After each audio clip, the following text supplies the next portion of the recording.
I myself saw him almost every night drink 7,000 calories worth of alcohol. He was a towering myth in human form.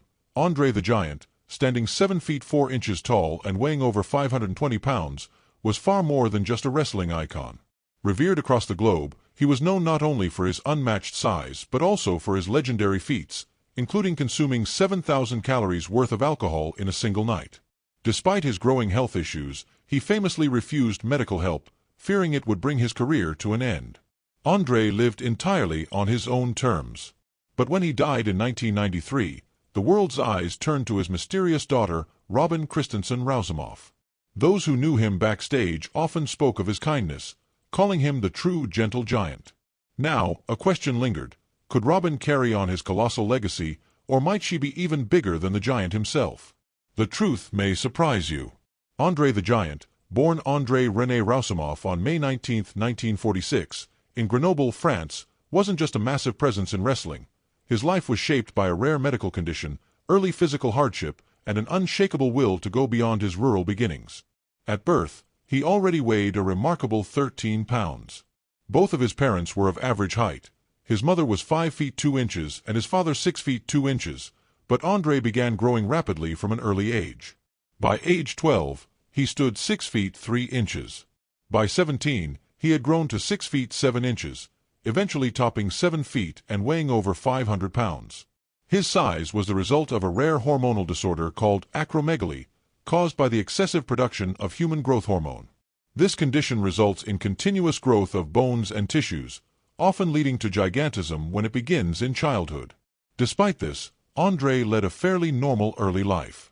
He started school at 6 and excelled, particularly in mathematics and sports. His size made him a natural goalkeeper in soccer.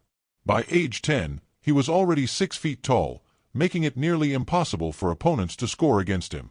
However, his formal education was cut short, not because of poor performance, but because his father needed help on the family farm. At age 14, which was legal under French law at the time, Andre left school and began working full-time. His enormous strength enabled him to do the work of several men, but he grew restless. Farming wasn't his dream. That's when he discovered professional wrestling, a place where his unique size could be admired, not pitted. At 18, Andre moved to Paris, and his exceptional size immediately attracted attention. He was discovered by a local wrestling promoter, Robert Laguillette, who saw commercial promise in him. Supporting himself as a mover by day and training as a wrestler by night, Andre began his career under the name Jean Ferret, inspired by a legendary French figure. In 1966, Canadian wrestler and promoter Frank Valois became his advisor and manager, helping him grow his career beyond France. His televised debut came against Le Petit Prince, and soon, audiences across Europe were captivated. His fame exploded globally in the 1970s and even more so in the 1980s, when he joined the World Wrestling Federation, now WWE, and earned the nickname the Eighth Wonder of the World. Fans, children, and adults alike, marveled at his size and surprising agility. Yet behind the fame lay a complex man coping with a misunderstood and poorly managed medical condition. Andre began experiencing an abnormal growth spurt around age 14, but doctors didn't identify acromegaly until much later. By the time he was officially diagnosed in 1981, after breaking his ankle, the damage was already done. His hands, feet, and head had grown to extreme proportions. He wore size 22 shoes, and everyday objects seemed like toys in his hands. His condition made everyday life a constant challenge. Using a rotary phone meant dialing with a pencil because his fingers were too large. Air travel was agony. He wrestled nearly 300 days a year but couldn't fit in airplane lavatories, resorting to using a bucket to relieve himself. Regular cars cramped his frame, forcing him to ride long distances in discomfort. Perhaps most tragically, Andre was unaware of the true nature of his condition for many years. Though it's believed he was first diagnosed in Japan in 1971, it wasn't confirmed until a full decade later. Treatments existed to manage acromegaly, but they could not reverse its effects. By then, Andre had accepted his fate. His story is not just one of physical size or wrestling fame. It is a story of resilience, pain, loneliness, and power. His legacy lives on, not just in the ring, but in the hearts of those who knew him as more than a myth, a man who stood tall, both literally and figuratively, in the face of a world too small to contain him. Andre the Giant's immense presence in the wrestling world masked a medical condition that remained hidden for years: acromegaly, a disorder that caused abnormal growth in his bones, tissues, and internal organs. His entry into professional wrestling was largely driven by his extreme physical dimensions. Weighing around 540 pounds with hands nearly twice the size of an average adult's, Andre found that tasks difficult for others were effortless for him. Despite his size, he qualified fairly under heavyweight wrestling rules and rapidly became a national sensation. He remained undefeated for years, not just because of skill, but because injuring him was virtually impossible. Many matches required 2 or 3 opponents to pose any real challenge. During the 1970s and 1980s, his popularity skyrocketed, making him one of the most recognized figures in the wrestling world. Acromegaly, the condition behind his growth, causes enlargement of the hands, feet, jaws, and even internal organs. It often brings with it chronic pain, mobility problems, and a shortened life expectancy, typically only 40 to 45 years. Despite these challenges, Andre continued wrestling for decades. He avoided intense workouts because his size alone provided a natural edge. Outside the ring, he was famously known for his staggering alcohol consumption, reportedly downing more than 100 beers in one sitting. But beneath the spectacle was a man yearning for normalcy. In his own words, "It's not my fault being the biggest and the strongest. I don't even exercise." As the years passed, his physical condition deteriorated severely. His knees and back, burdened by his enormous frame, began to fail. He eventually needed knee surgery just to continue performing, but even that couldn't halt the pain and instability. Yet, Andre kept going, for his fans. By 1992, his health had declined to the point where he officially retired. Despite his condition, the 1980s marked the peak of Andre's fame. He earned millions and transitioned into acting, most notably starring as Fezzik in the cult classic The Princess Bride, where his gentle nature left a global impression. Though his life was cut short by complications from acromegaly, Andre remains one of the most iconic figures in wrestling and pop culture history. One of the defining moments of Andre's career came on March 29, 1987, when more than 93,000 fans packed the Pontiac Silverdome in Michigan to witness WrestleMania 3.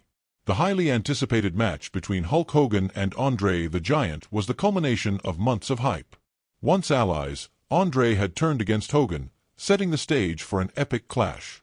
The physical contrast was dramatic. Andre, standing over 7 feet 4 inches and weighing more than 540 pounds, dwarfed Hogan, who stood 6 feet 7 inches and weighed 300 pounds. But beyond his intimidating presence, Andre often felt alienated in public. He was constantly stared at, photographed without consent, and approached by people more fascinated with his size than who he truly was. In interviews, Andre expressed frustration that many people treated him as a novelty, not as a person. Still, his reputation for alcohol consumption became legendary, with stories of him drinking 100 beers or 20 bottles of wine in one sitting, though these tales, while never fully verified, fed into his mythic persona. In the ring that night, the match began with tension and failed attempts. Hogan initially couldn't lift Andre, but eventually, after hulking up and drawing energy from the roaring crowd, he managed the impossible. He lifted Andre off the mat and body slammed him, followed by his signature leg drop to secure the win. The crowd exploded in disbelief and celebration. That moment became a landmark in wrestling history, not only a display of raw strength but also a symbolic passing of the torch. WrestleMania 3 forever solidified both Hogan's and Andre's legacies and cemented their place in pop culture lore. Tragically, Andre the Giant passed away 10 years later in 1993 at the age of 46 while visiting France. Complications from acromegaly had taken their toll, but his influence remained unparalleled. His legend, however, did not end with him. In 1979, his daughter Robin Christensen Rousemoff was born to Gene Christensen, whom Andre had met during the early 1970s when she worked for WWE. Though their relationship was brief and informal, it led to a lengthy legal battle to ensure Andre supported his daughter financially. Robin only met her father a few times in her early life, as his constant travel and the strained relationship with Gene kept them distant.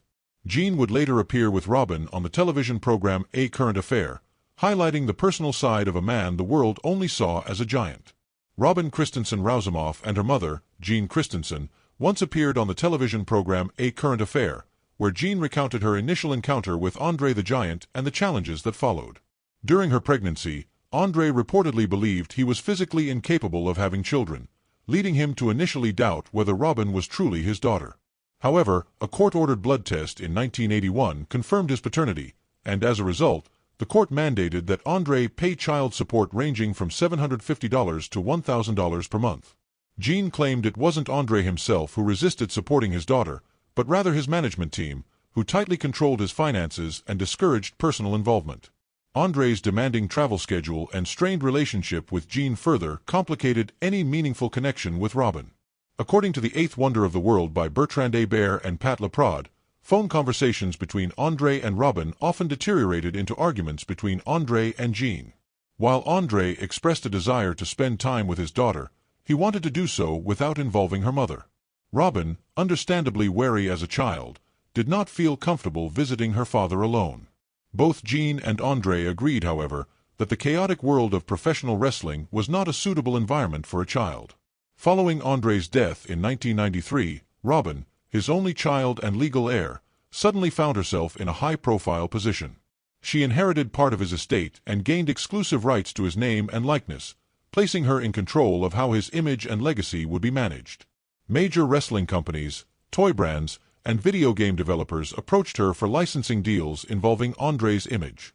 As the de facto guardian of her father's public persona, Robin took on the responsibility of protecting and preserving his legacy.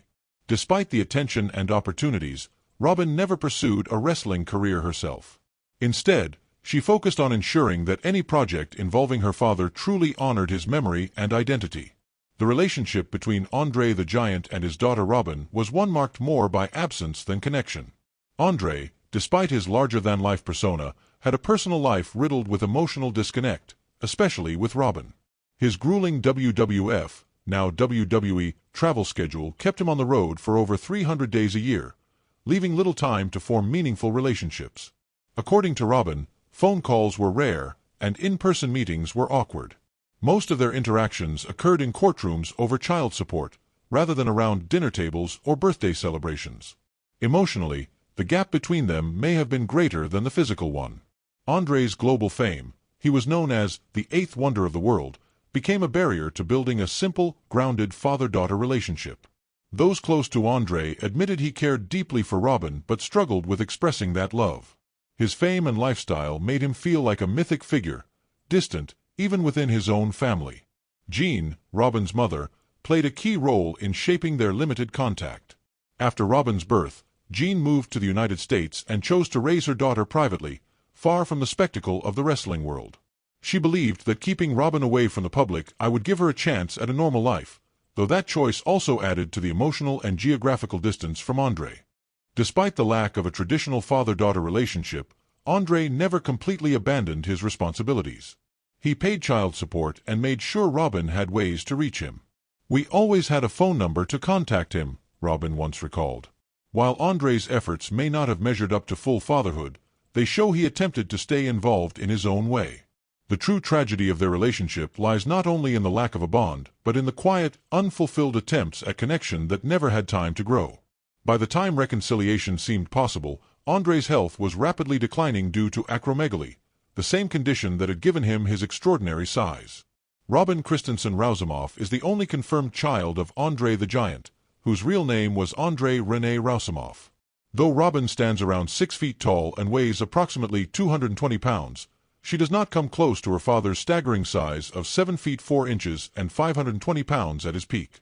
His immense stature was not genetic, but the result of acromegaly, a condition that contributed to both his wrestling fame and his premature death at age 46. Despite online rumors suggesting Robin may have outgrown her father, she has publicly addressed and debunked these claims. While she shares some facial features with Andre, she does not possess his physical scale or strength. Some fans expressed initial disappointment that Andre's daughter did not inherit his legendary size, but others recognized that legacy isn't measured in inches or pounds. Robin was only about 5 or 6 years old when Andre became a household name, and due to his relentless travel schedule, their time together was extremely limited. She never watched his matches live, and most of her exposure to him came from brief backstage visits and fleeting encounters. The emotional distance between Andre the Giant and his daughter, Robin Christensen Rousimov, was not a result of personal neglect but rather the consequence of Andre's demanding global wrestling career. After his death in 1993, Robin made the decision to honor his legacy in meaningful ways. She began attending wrestling conventions, signing autographs, and connecting with fans who still remembered Andre as a childhood hero. Through their heartfelt stories, Robin gained new insight into the impact her father had on countless lives, which, in turn, helped her process her own grief. She also participated in special events, including screenings of The Princess Bride, where Andre's role as Fezzik offered audiences a glimpse of his true gentle nature, something rarely seen in the wrestling ring. Robin has served as a consultant on documentaries and biographical projects aimed at preserving her father's story with honesty and care. Though she maintains a relatively low public profile, her efforts have been crucial in upholding the integrity of Andre's legacy. There is no confirmed evidence that Andre had any children besides Robin, making her the sole heir to his personal and public memory. Despite the limited time they shared, she remains a central figure in keeping his legacy alive. Her quiet but determined dedication ensures that the world remembers Andre the Giant not just as a spectacle, but as a man of depth and kindness. Robin Christensen Rousimov has embraced a unique role, not as a wrestler or performer like her father, but as the guardian of a profound legacy. Though she may not physically tower over others the way Andre did, the impact she makes in preserving his memory is immense. Her connection to Andre is not only biological, but deeply emotional, cultural, and historical. Rather than seeking the spotlight, Robin has taken deliberate steps to keep her father's story alive through purpose-driven actions. One of her most significant contributions is the establishment of the Andre the Giant Memorial Scholarship Fund, which supports young talent in the performing arts. This initiative pays tribute to the entertainment world that gave Andre his platform and global fame. Robin chooses to invest in the dreams of others, just as her father once pursued his own. She also plays a key role in managing Andre's estate, overseeing film and book projects about his life. Her input ensures that documentaries and scripted features reflect the true man behind the myth, told with honesty rather than fan-driven fantasy. Robin occasionally appears at wrestling conventions, but not as a publicity stunt. These carefully chosen events allow her to engage with fans who want to understand more about the real Andre, the man behind the legendary persona. For many, meeting Robin is the closest they'll come to understanding the emotional truth of Andre's life. Despite the emotional and physical distance they endured due to Andre's intense wrestling schedule and complicated personal life, Robin's dedication to his legacy is unwavering. Her efforts are not just for the fans, they are deeply personal acts of love and remembrance. She has taken on the responsibility of being the bridge between Andre's massive public image and the quiet, private man she knew as her father. Robin's story is not just about being the daughter of a celebrity, it's a story of identity, resilience, and legacy. She carries her father's memory forward not with bravado, but with heartfelt purpose. Through her, future generations can come to know Andre the Giant not just as a wrestling legend or film star, but as a complex human being who faced pain, isolation, and immense responsibility.